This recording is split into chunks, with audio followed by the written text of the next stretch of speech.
From the headquarters of Telesur English in Quito, Ecuador, this is From the South. I'm Jose Daniel Lopez.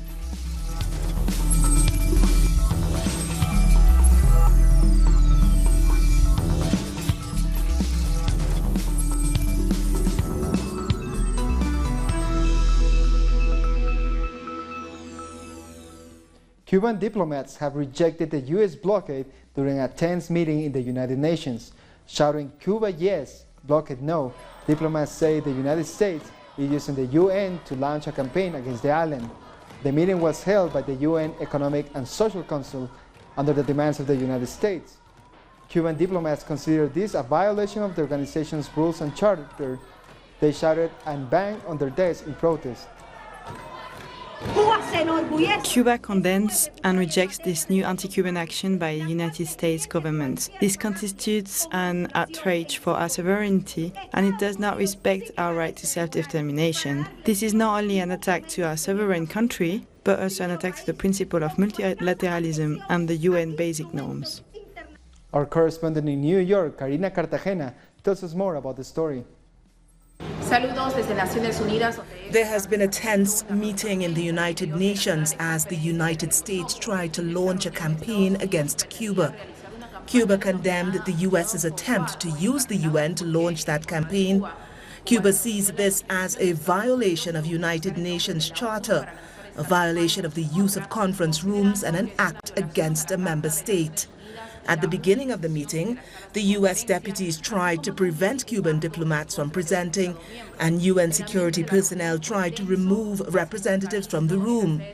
The General Secretary of the Organization of American States, Luis Almagro, was present as a United States guest. But those present rejected his presence when he criticized the Cuban government. This meeting has taken place just a few days before the General Assembly is expected to vote on a request for the U.S. to put a stop on the economic sanctions against Cuba. The migrant caravan heading towards the United States continues to advance to the Guatemala-Mexico border. About 1,000 migrants set off on Saturday, but the group has now grown to over 3,000. Members of the caravan have decried their living conditions in Honduras and spoke out against statements by the region's governments. In Honduras, we have a corrupt government. Honduras should be sanctioned for condemning these migrants to misery, for keeping them in a country full of violence. The government of Honduras is corrupt. They have murdered people in the streets. It is a criminal government supported by Donald Trump. They have caused this migration. The sanctions are already there. People are already suffering them. Meanwhile, U.S. President Donald Trump has threatened to cut funding for Honduras if he doesn't stop the caravan. Trump warned via Twitter that the migrants should not try to enter the country without legal documents. He said the Honduran president should take immediate action to stop them. Mexico has also said it won't allow the migrants to enter unless they comply with immigration requirements. Our correspondent in Guatemala City, Mario Rosales, has more details. Hola, ¿qué tal? Un saludo hasta el Hotel Central. Bueno, esta caravana. The caravan of Honduran migrants is currently headed to the east of Guatemala. From there, they plan to arrive to the Mexican border, with the final goal of entering the U.S. The caravan continues to move forward, despite the threats of President Donald Trump towards the Honduran government. Trump has said that if the caravan is not stopped, all economic aid to Honduras will be cut immediately. Human rights organizations are demanding the government of Guatemala guarantee the rights of migrant children, saying that the life of children should be their main concern. That's all we have for you now. Venezuela has announced that the U.S. dollar will no longer be used as a transfer for transactions in the domestic market. Minister of Industries and National Production, Tarek El Aissami, said the transactions will now be referred to euro, yuan, or any other convertible currency. This includes auctions under the foreign exchange system known as DICOM. The minister also announced that the country is set to open bank accounts in Asia and Europe to carry out hard currency transactions. Vamos a iniciar We're going to begin, and we've already advanced with Asian and European countries. The opening of bank accounts that serve as banking correspondents and intermediaries for the operations that are beginning at this moment. This announcement comes soon after the National Development Plan was launched in 6 different parts of the country. The workers' movement, state governors and the president took part in a meeting to learn about the National Development Plan. It is based on 15 priority areas for production. As part of the new economic model launched almost 2 months ago, the goal is economic independence.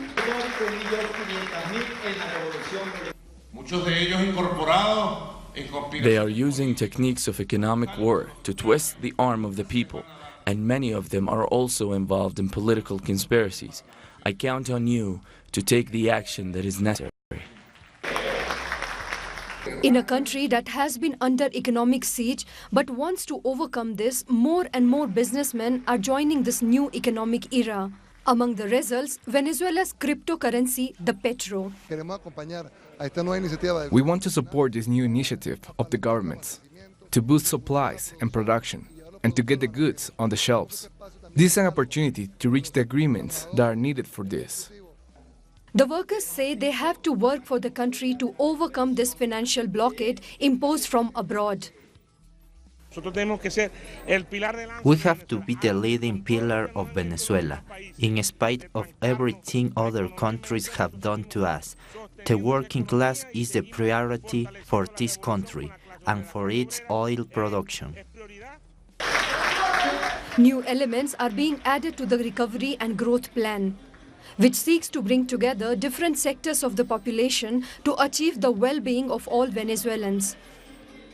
Venezuelans will have to present their passports again to enter Peru. Migration authorities say that this will continue until the judiciary decides on an appeal against a resolution that ordered the restriction to be annulled. The public prosecutor in El Salvador has ordered the arrest of former President Mauricio Funes. The prosecutor has released 25 arrest warrants against public workers and individuals for crimes related to money laundering and bribery. Funes was investigated for diverting more than $300 million during his term in office. We're going to take a short break now. Join us again after this.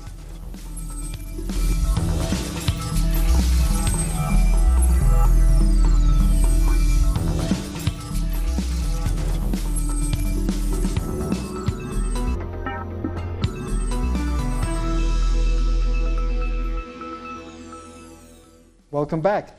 The Senate in Uruguay is currently debating laws to protect the rights of transgender persons. Lawmakers have met with human rights and LGBTI activists to promote the project. The bill is aimed at fighting discrimination against the trans community. If passed, the law will provide scholarships and job opportunities to the trans community, among other things. This is a historic day. We are hopeful that the majority of lawmakers will vote for this law.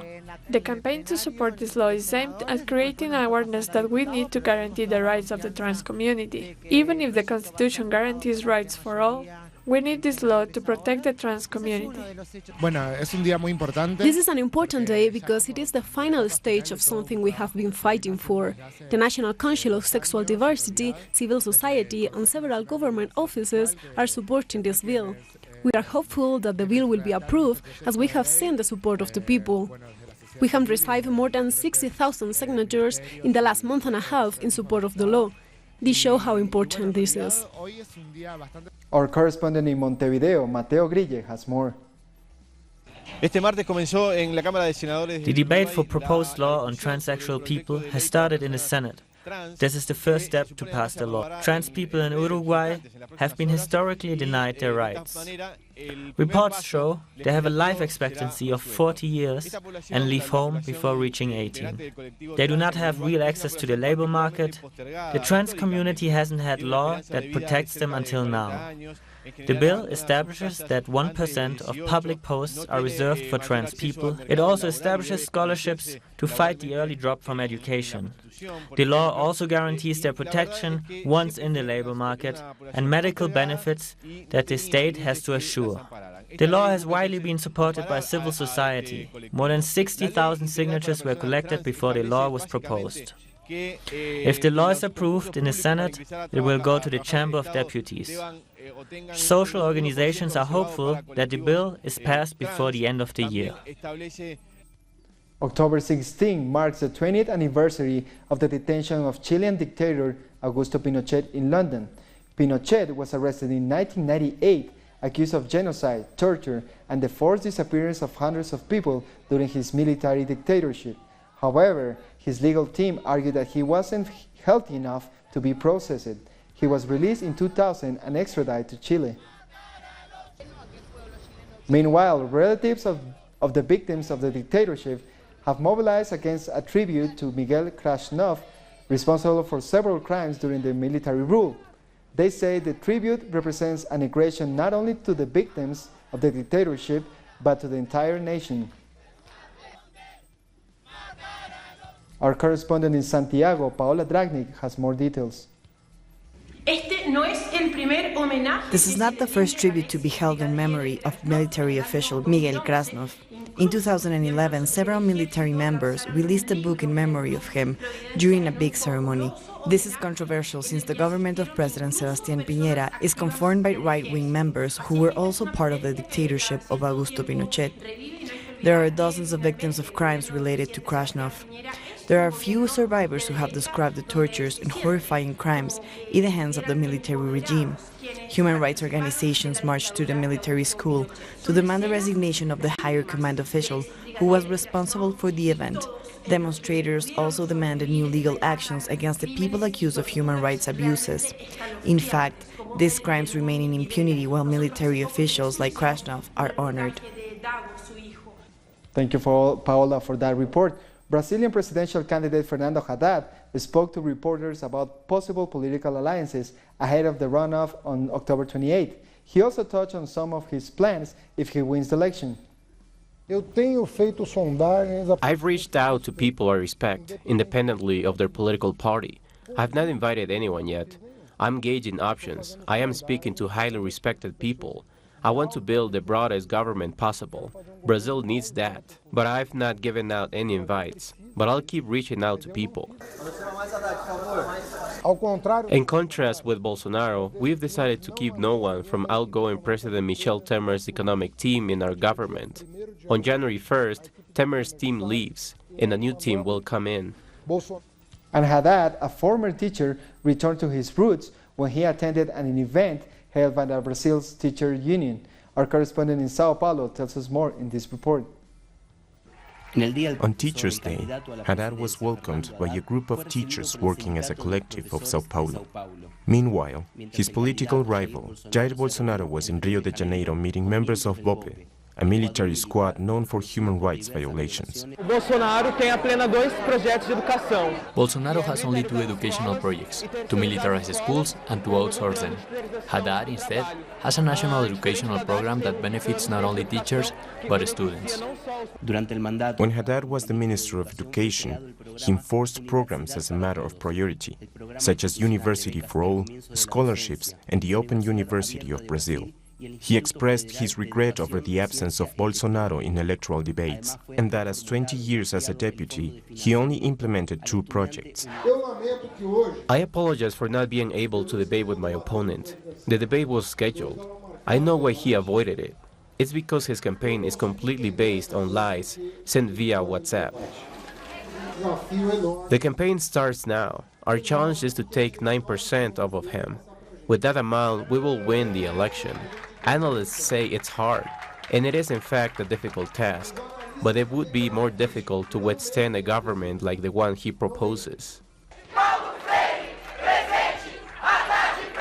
Haddad has promised to revoke Temer's policies, such as labor and educational adjustment reforms, and freezing social investment for 20 years, decisions that were supported by Bolsonaro.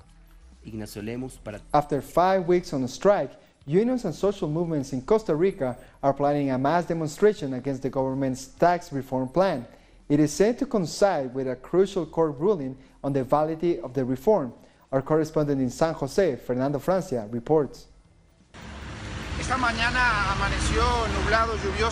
Today could be a landmark day for the government's proposed tax reform. The country's judiciary is set to make a decision on whether the reforms process up to this point is open to legal objection.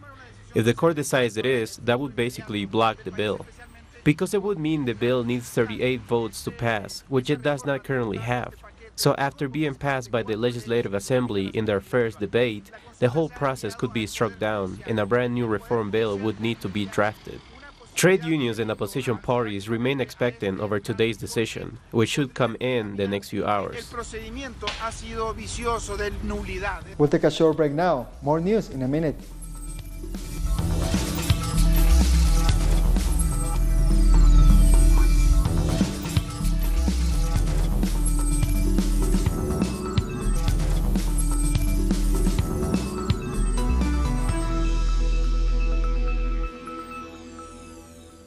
Welcome back.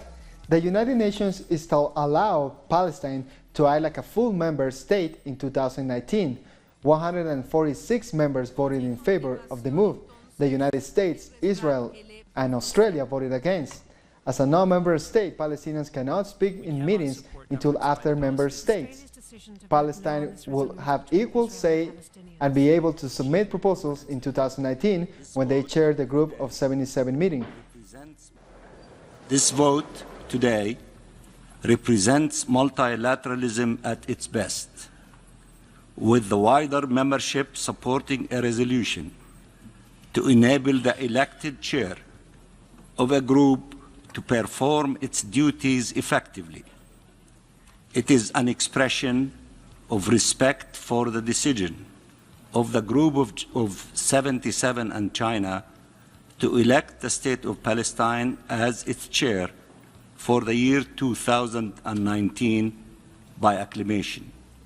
Algerian politicians have locked the doors of parliament in protest demanding the resignation of the House's Speaker. Said Bouhaja has refused to step down, insisting that he won't be intimidated and he will continue his parliamentary duties. However, he failed to show up for work during the protest. Algeria's constitution and laws don't allow for the dismissal of a parliamentary speaker. Today, this is a symbolic protest of solidarity and for the respect of the laws of the Republic and the Constitution. We are gathered here at the Parliament to express our strong refusal to work with Said Bouhaja in the future as our president. Saudi Arabia's Consul General to Turkey has left the country just hours after a search of his residence was announced. This over the disappearance of journalist Jamal Khashoggi. A Turkish investigation team has already searched the Saudi consulate, looking for clues of Khashoggi's whereabouts. The team found some toxic materials that had been painted over an audio recording that may indicate that the journalist was killed. And United States Secretary of State Mike Pompeo has met with King Salman and his son, the Crown Prince. They reportedly discussed Khashoggi's disappearance and agreed on a thorough investigation. Khashoggi, who was an outspoken critic of the kingdom, went missing after entering the Saudi consulate in Istanbul 2 weeks ago. Turkish President Tayyip Erdogan also addressed the issue after the consulate had been searched for 9 hours. Right now, as you are aware, as a result of our intense contacts, this search process is in the consulate has started. Yesterday there was an intense procedure underway until morning, and it will continue. My hope is that we can reach conclusions that will give us a reasonable opinion as soon as possible. Because the investigation is looking into many things, such as toxic materials and those materials being removed by painting them over, this will depend on the conclusion that will come out from there. UN Special Rapporteur on Torture, Niels Melsner, say more evidence is needed before making any assumptions in the case of the missing Saudi journalist. The official also said international organizations should get involved if there is no answer based on credible and objective investigations. Of torture and ill treatment has been severely undermined. Thousands marched in Spain to demand the Catalan leaders are freed 1 year after they were sent to jail. Protesters rallied as they held up portraits of the imprisoned men. Jordi Cruzat, leader of the Omnium Cultural, and Jordi Sanchez of the Catalan National Assembly were detained on charges of sedition on October 16, 2017. We come to the end of this news brief.